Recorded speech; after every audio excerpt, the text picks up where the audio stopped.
needs no introduction, but after 27 years in business aviation, I'll give him a short one. Brian started in the British Royal Air Force, rising to the rank of Air Commodore. He then joined Shell, becoming CEO of Shell Aircraft Limited.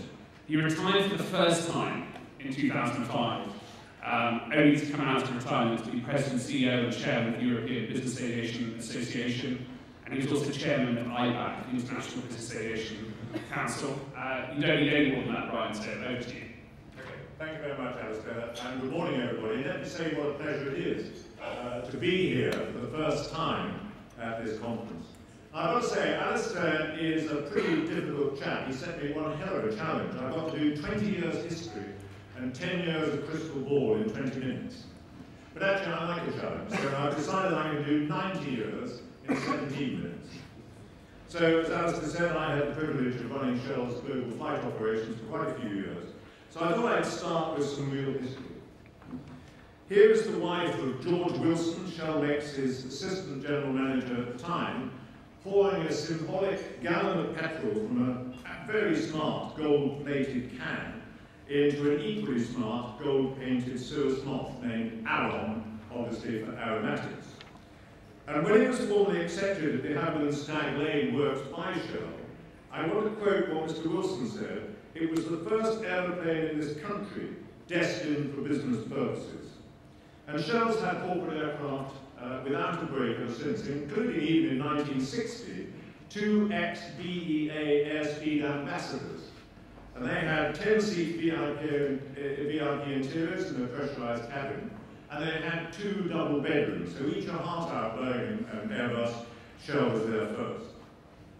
The Moth did its first operational flight from Croydon to Brough the following month, enabling the aviation manager to meet his Blackburn customers. And he got there and back in just a few hours, and that cast the die of the business aviation value proposition, which we still enjoy today. Speed, productivity, efficiency, revenue generation, and above all, flexibility. And nothing can illustrate the flexibility of business aviation better than this unusual load being lowered into one of the 2 Sikorsky S-38 amphibians that were being operated by Shell in the East Indies. But the Puss Moth, and it was the interior of the Puss Moth on the last slide, introduced in Shell service in 1931, and with a radio telephone, demonstrated all the benefits we enjoy today of business aviation. And probably with slots and ATC delays, it probably did it at about the same time. But let's move quickly on to the last 20 years. Now, of course, I can't include every significant event, unless you want me to speak all morning, which I know you don't, and Alistair certainly doesn't want to. But I picked out what, to me, are some of the key milestones. And I'm sorry if I've missed you out. If I have, come and tell me at the coffee break. And by the way, I am not talking about Brexit, whatever that means. I'll leave that to the lawyers. So, throughout the 1990s, the European turbine-powered business aircraft fleet increased only slowly from about 1,600 aircraft in 1988 to around 1,900 aircraft by 1996. But it was in this period we started to see the first stirrings of growth, and also some very important new longer range and larger aircraft being developed, including the first BBJs and ACJs, the 900EX, the Global, while Cessna celebrated its 70th birthday. I was just talking to someone earlier who reminded me of it, but EBAA also held our first convention at the wonderful Chateau du Lac in Brussels. And I don't know if any of you went to it, but it quickly earned us the new title of the European Eating Association because of the excellent food that we served to delegates. As we crossed the millennium, things started to warm up. The fleet breaking for the first time the 2000 barrier. Now, not all new types made it. Ernest, if you're here, please know that the Falcon SST was seen as a high priority in 1999. But do you remember the Frax ordering stampede, Embraer's entry into the market? And whilst the use of composite materials seemed to be the dream scenario, but do you remember what happened? We in Shell had 2 Hawker Horizons on order for delivery in 2002. It took rather longer than that until they got certified. And then we had the first EBAA in half of Hall 7 in Expo, with 3,600 attendees and just 190 exhibitors. Not to mention, by the way, a very nervous then EBAA chairman. But it's never looked back. The next 2 years saw a 20% increase in the European fleet, increasingly successful EBAAs, the first VLJs, and the creation of EASA. I wonder if any of you were there with me at the opening cocktail party with Patrick Goudou, and we had to stand in the bottom of the building there having drinks, and it went on so long that 3 people fainted. I wonder if that was a sign of things to come, of the rapidity of getting things through EASA. But then came the pride before the fall, and my goodness, what a staggering few years they were, with 700 aircraft being added to the fleet in just 4 years. And do you remember our fear that the skies were going to be black with VLJs? Not quite. The first fly-by-wire, smaller business aircraft, other than an airliner, that took to the air. And the 6th EBAA broke the 10,000 attendance level, and the fleet 3,000 aircraft. Some of us thought it was the new dawn, but as always, after the boom comes the bust, with a 17% fall in departures.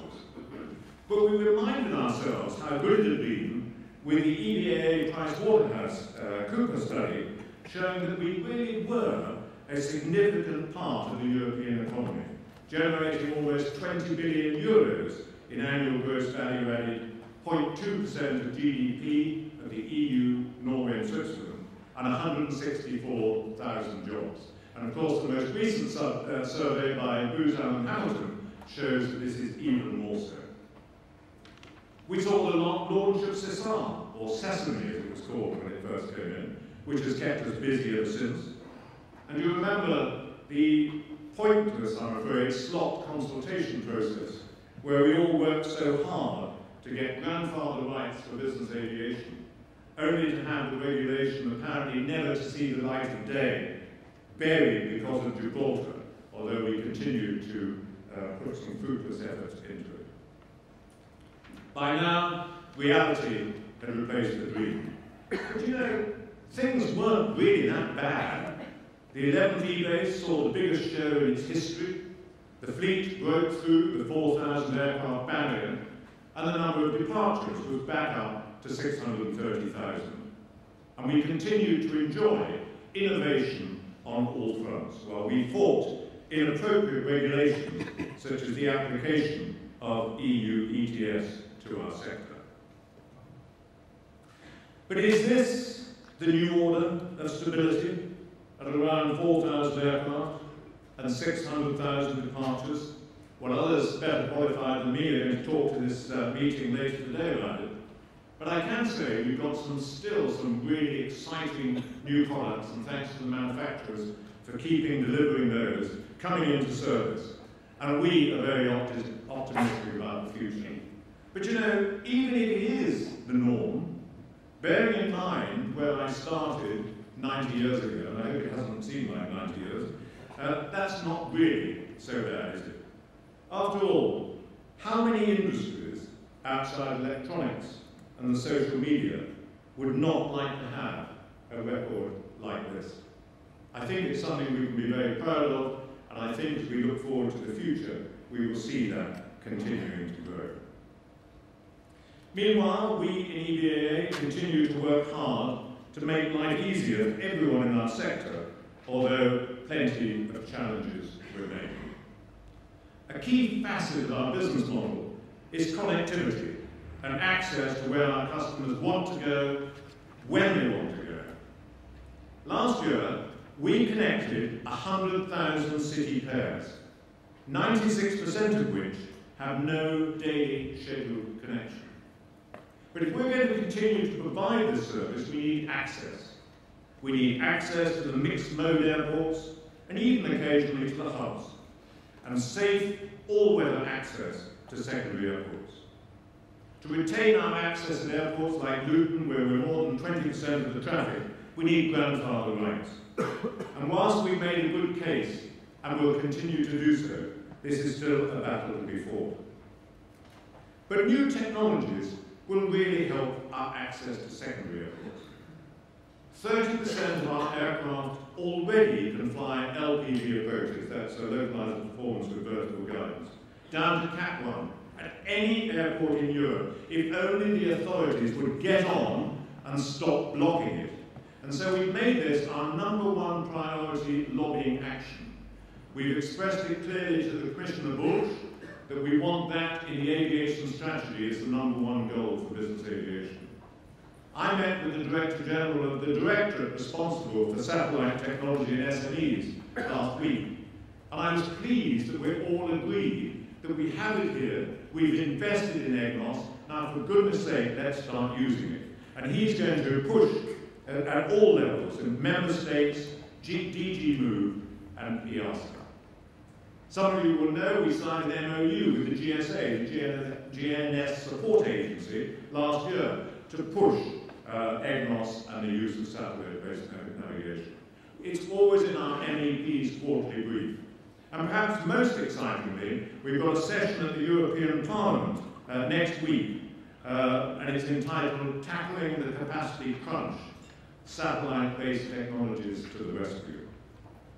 The US has over 3,000 runways with LPV approaches. Europe has 250. We paid for it. The technology works. We're allowed to go down to Cat 1 subject to obstacle clearances, yet the authorities, including the CAA, say it takes 9 months to approve a plate.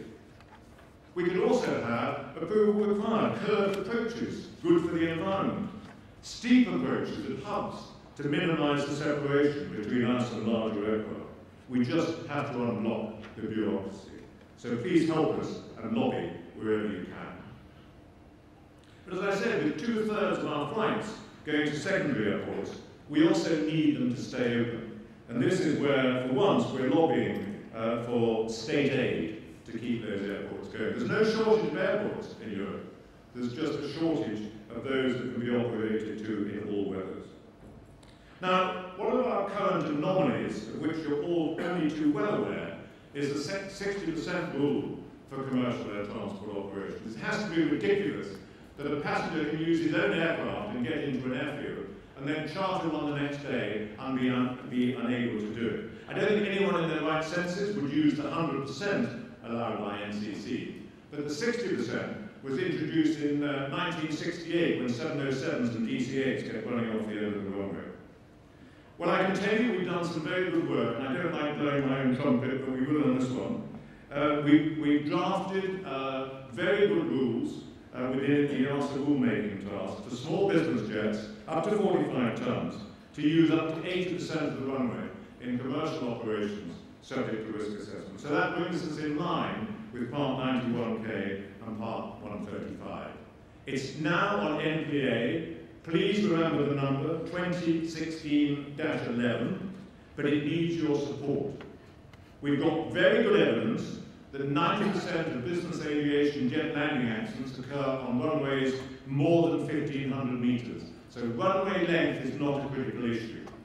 However, some people, and one quite high-profile CAA person, are trying to kill it on the basis that the longer the runway, the safer the operation. We all know that's nonsense. It's the quality of the approach that matters. And if you land halfway down the runway, particularly if it's wet, 50 knots hot, it doesn't matter how long the runway is. So if you haven't yet contributed to the NPA, please do so.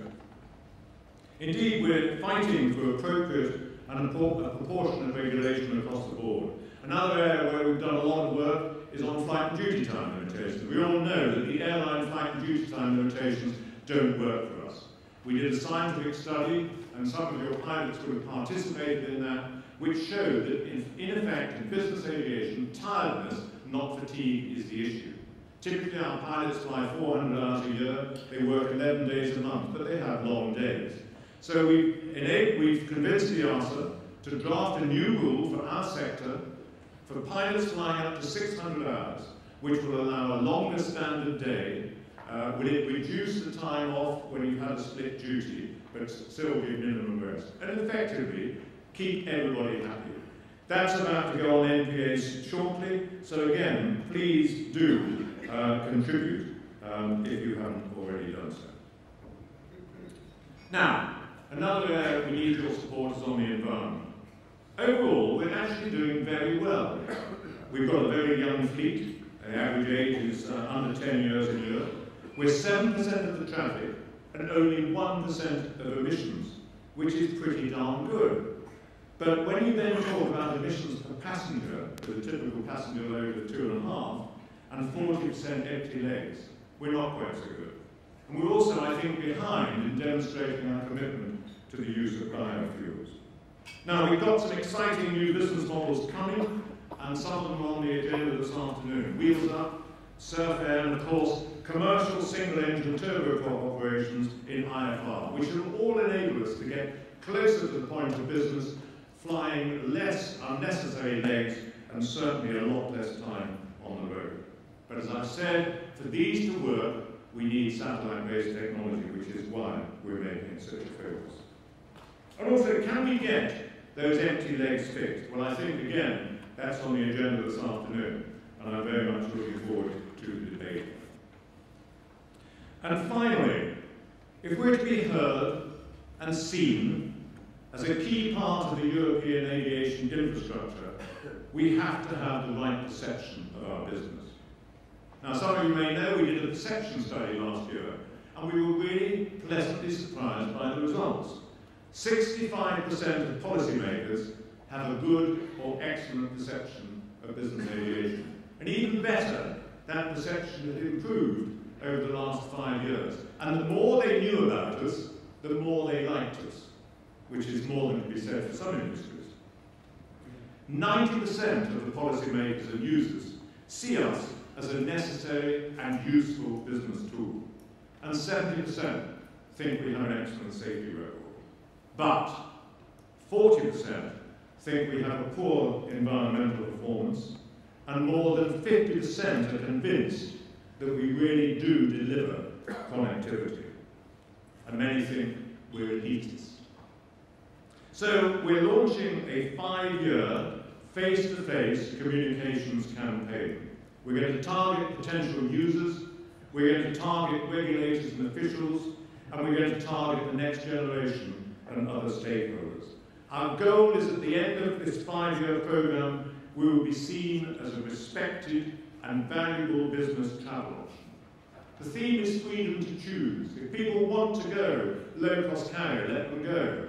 If they want to go further up the chain, let them go. If they want to use single-engine turbines, that's the choice.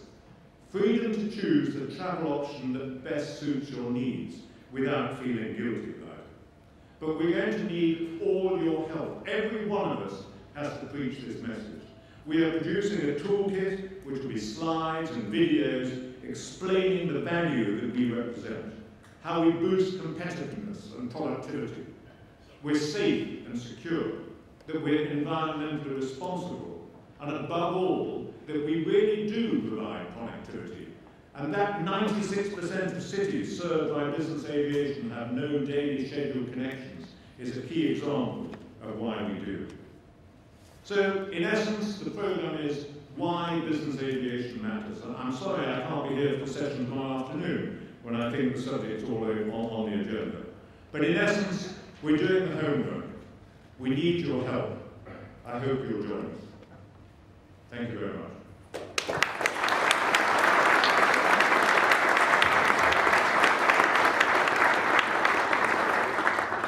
Great. Thanks, Brian. That was a great gallop through 60 years. Do we have any questions for Brian? One of the interesting things, I think, Brian, about perception is we did a survey last year, and we surveyed 5,000 Americans. It was an online survey, and I think it was 78 or 80% couldn't name one business aviation brand. Yeah. This is America as well. Do you think regulators really understand? In the Parliament and European, do many of them know Bombardier, who did a fantastic breakfast this morning, or Dassault, or? Well, I think it's a very important point, and that's why we've really been doing all this work and getting the campaign. If any of you haven't read the Booz Allen and Hamilton study, please do so. There's some great figures. And what we have to get across to these people is that we are a vital part of the economy. Jobs, the latest study shows 380,000 jobs, because the first study didn't include manufacturing, which this one does. So you're right. I mean, that's why we're lucky. We have good support in some members of the European Parliament. We've actually had good support in the European Commission. Some of you may remember that they produced a paper called A Sustainable Future for Business and General Aviation. And it came out of the Commission and it was endorsed by the Parliament. But then unfortunately, as almost everything in Europe, it then stalled and didn't go anywhere. So I think it's a key message that we have to get across. And if any of you have the opportunity to visit the European Parliament, please be in touch with us and let's help facilitate it, because we really need to get this message across. Absolutely right on. Any questions? It's a big room, isn't it? So I can barely see into the back. Can we go to another slide A? Can we switch to slide A quickly? Okay, so Brian, we've asked people, when will Europe return to pre-2008 levels of demand? No one thinks it will be this year. 53% think 2018 to 2023. You know, after nearly 30 years in business aviation, when do you think it will come back? Well, I think that we reached, obviously it was a boom year, wasn't it? It was unsustainable. People always think it will be, but it never is. You know, Gordon Brown said the bust is gone. I think what we're seeing now is a very slight upward trend, but it's up and down and up and down and up and down. So I think in my view it's going to be a slow, steady return. We're not going to see a sudden this, because when you look, we have 5% up one month, minus 1% the next. 5% the next month, minus 2%. And I think if you look at last year, I can't remember the exact figures, but I think we're about 0.6% up. So it's going to be a steady, long haul. It won't be a sudden return. I mean, I think a lot of us hope, you know, that was the norm, we'll soon be back to it. We won't. But we still, as I showed, we still got a great industry with a great future.